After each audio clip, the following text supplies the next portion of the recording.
Ci troviamo proprio a M9, questa interessante realtà al centro di Mestre che ha anche per certi versi riqualificato tutto il territorio.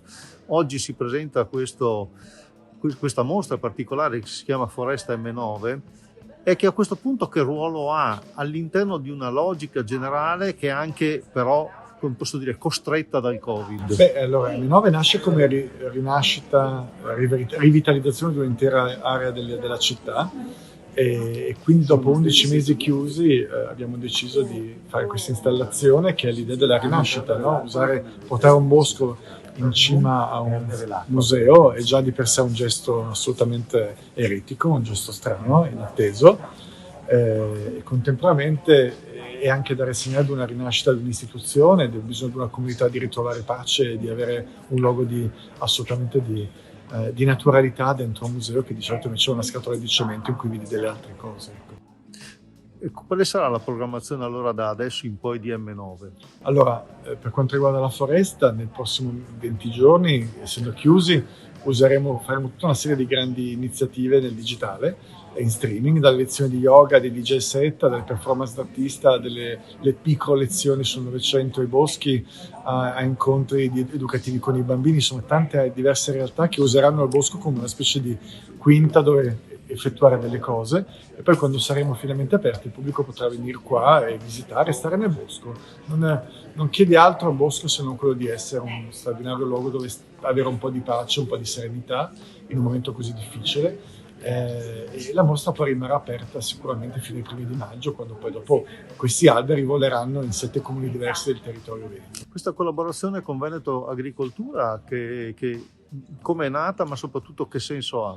Allora, è nata dall'incontro con Giustino Mezzalira, che è stato generosissimo e che ci ha disvelato un mondo di storie di boschi di pianura incredibili, ma per me ha il senso ulteriore, ha il senso del fatto che M9 è una casa aperta al territorio ed è una casa con un grande laboratorio di contemporaneità, quindi noi vogliamo dialogare con le eccellenze del territorio, fare dei progetti insieme. Non è solamente, come dire, una collaborazione temporanea, ma è l'idea di guardare in avanti, l'idea di pensare a dei progetti comuni, no? Questo io credo che sia il compito delle istituzioni, quello di dialogare e produrre tutta una serie di iniziative che aiutino il territorio a crescere e a rendersi ancora più forte. Portare alberi in un museo, voglio dire, è un'idea curiosa. È un'idea contemporanea oltre che curiosa. E il gesto del portare alberi sottende ovviamente a un'idea di città. Io nella vita mi occupo di città, mi occupo di paesaggi grigi più che paesaggi verdi, ma andava raccontata questa storia, andava svelato il fatto che il Veneto non è solo la terra dei capannoni, ma è anche la regione capofila in Italia nella riforestazione urbana. E oggi la città contemporanea è quel luogo che mette in equilibrio questi due fattori, il grigio e il verde. Quindi questo atto è un atto politico, un atto di progetto e non è assolutamente solo un mero trasporto di alberi all'ultimo piano di un museo. E allora che cos'è stato? Intendendo dire qual è stata la difficoltà per l'allestimento? La difficoltà dell'allestimento è plurima, nel senso che dovete immaginare, non vanno in mostra degli oggetti inanimati, ma vanno in mostra appunto degli oggetti vivi e la sfida sarà anche quella di monitorare questa evoluzione progressiva e consegnare le piante in un ottimo stato a quelli che saranno i loro tutori per il resto della vita, cioè quei 7 comuni che hanno sottoscritto accordo con Fondazione M9 per ricevere queste piante e avviare nei propri comuni delle altrettante nuove foreste di pianura. Che strana mostra è questa? Non è strana, è un'idea geniale secondo me, è un'idea del direttore scientifico del Museo M9 che vuole dare un senso di attenzione all'ambiente, allo sviluppo sostenibile, alla rigenerazione del territorio, di cui questi boschi sono un'espressione, e vuole anche segnare la nuova cifra che il museo vuole sviluppare, di un luogo dove si racconta il Novecento. Questo è la parte centrale del museo, la parte permanente, ma da quel racconto poi estrae una riflessione, o si propone come luogo dove riflettere sul presente, sul contemporaneo, sui temi del contemporaneo. Certamente l'ambiente è uno di questi, e di uno sviluppo futuro. È difficile fare museo in questo periodo Covid? Certo, soprattutto per come lo intendiamo noi il museo, un luogo di incontro, quindi un incontro che in questo momento si realizza solo dal punto di vista digitale, però non manca l'energia, e in realtà c'è tempo per sviluppare idee e lavorare. Noi contiamo di riuscire ad aprire alla frequentazione del bosco e poi del museo le porte di M9 quanto prima, in attesa che questo avvenga. Comunque il bosco sarà visitabile virtualmente e lo vedremo germogliare giorno dopo giorno con i tempi della natura. Allora, Daniele Zovi, già generale del Corpo Forestale dello Stato quando era Corpo Forestale dello Stato qui nel Veneto, adesso è diventato scrittore di successo, soprattutto con l'ultimo libro che si chiama? No, il primo si chiama Alberi sapienti, antiche foreste, quindi era molto in tema con quello che facciamo qui oggi. Poi ho scritto Italia selvatica, parlando quindi di animali selvatici che sono tornati grazie agli alberi, però è tutto molto collegato, e l'ultimo è Autobiografia della neve, in cui parlo di neve e di ghiaccio. Ecco. L'albero però ha storia, è fautore di storie e di storie.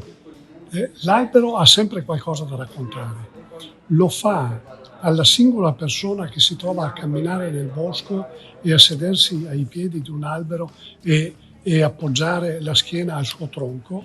Ecco, lì c'è un contatto diretto che di sicuro dà qualcosa a chi si trova in questa posizione, in questa situazione.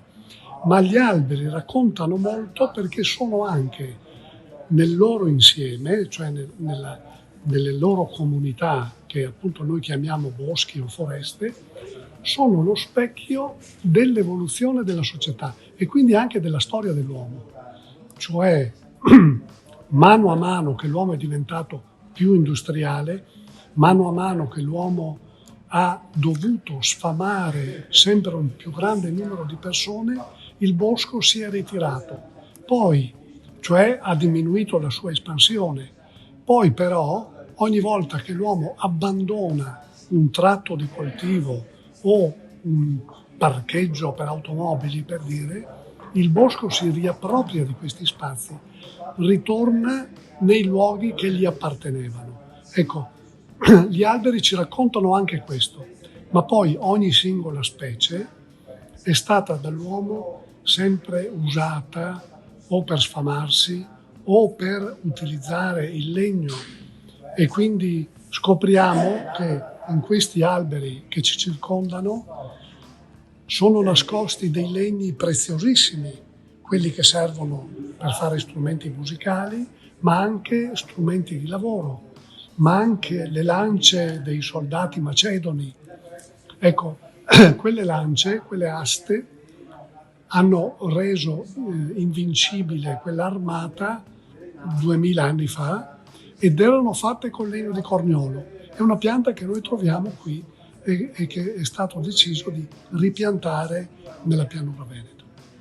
Circa 100 anni fa avevamo ancora il lascito di quello che Venezia aveva voluto ricostruire nella sua terraferma per garantirsi una risorsa strategica di legname, soprattutto di legno di roveri, come dicevano loro, di querce, per la costruzione navale dell'Arsenale. Poi con la caduta della Serenissima, la domanda terribile di terra della nostra popolazione, progressivamente questo 1% è stato eroso fino ad arrivare alla fine degli anni 80 del secolo scorso a essere quasi completamente annientato, era restato veramente una manciata di boschi di pianura. E questa è la logica di questa foresta M9, ovvero di questa mostra che c'è qui a Mestre in questo museo? Ma la logica è quello di richiamare l'attenzione su un qualcosa che è successo nel Novecento. Nel Novecento succedono due cose curiosamente antitetiche una con l'altra. Nel Novecento sostanzialmente finiamo di distruggere completamente i boschi di pianura e resta la pianura come l'abbiamo conosciuta, cioè un'immensa conurbazione piena di paesi, strade, città, aree produttive, aree commerciali, eccetera, eccetera. E dei boschi che un tempo ammantavano completamente la pianura non era restato quasi nulla, però è sempre nel Novecento che riprendiamo, nella fine del secolo scorso, qua e là piccoli nuclei voluti quasi sempre dal basso da gruppi di cittadini, da amministrazioni locali, un po' una nostalgia del passato e un po' l'esigenza anche del presente che continua a rinascere in molte aree del Veneto. Ecco.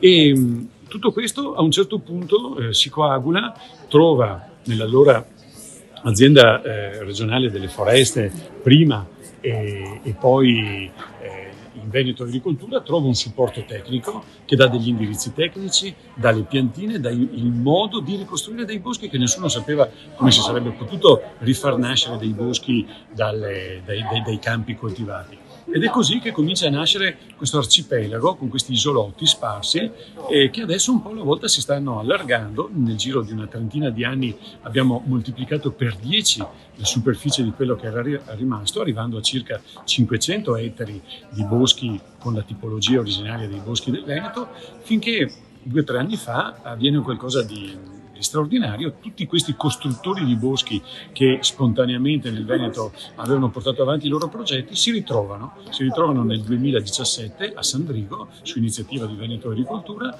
in occasione degli Stati Generali dei Boschi di Pianura. E lì incredibilmente compaiono oltre 300 persone di tantissime comunità diverse e si danno un obiettivo. Fra 30 anni, al 2050, torneremo ad avere quell'1% di pianura coperta dai boschi. E allora, infine, queste piante che sono piante che provengono appunto dei vivai veneti, il Veneto Agricoltura ha un vivaio a Montecchio Precalcino, anche se qui mi pare che ci sia una bella collaborazione con i vivaisti privati. Sì, questa è una bellissima collaborazione ed è quello che deve essere. Qui abbiamo il più importante vivaista privato del Veneto, che sono i vivai Ivano Vagno, che ha fornito con grande generosità le piante sviluppate. Noi come Veneto Agricoltura, come regione, invece ci occupiamo solo di giovani piantine adatte alla ricostruzione dei boschi come tipicamente fanno i forestali, quindi con piantine di 1 o 2 anni, non con piante come quelle che vediamo qui, che sono adatte invece a interventi di verde pubblico, di verde urbano. Ecco.